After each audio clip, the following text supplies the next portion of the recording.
Rendering in Revit architecture. Rendering is really an art form.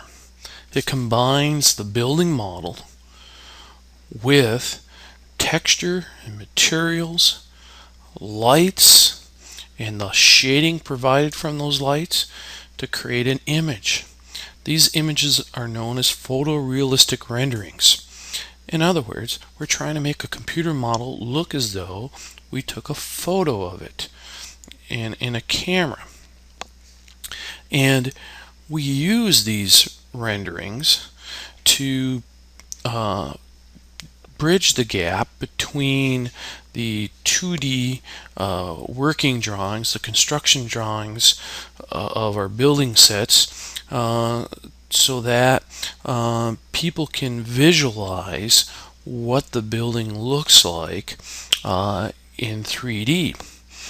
And we can do these renderings on the interior or the exterior of the building, and they help us provide the viewer the overall scale, the shape, the volume, and the materials that are being used, both exterior and in the interior.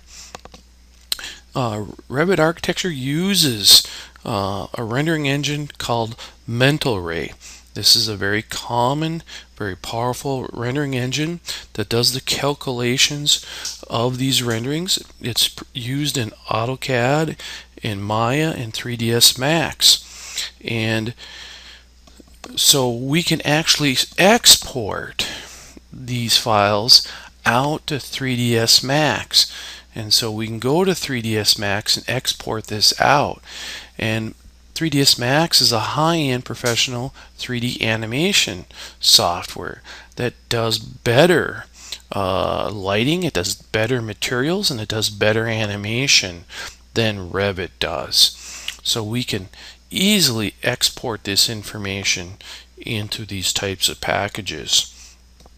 And but in Revit, our rendering is very simplified and very user-friendly. So the workflow is very easy to do. We don't have to know a lot of all the rings and bells in order to create a rendering, and we can produce fairly good realistic renderings in Revit of any of our building models.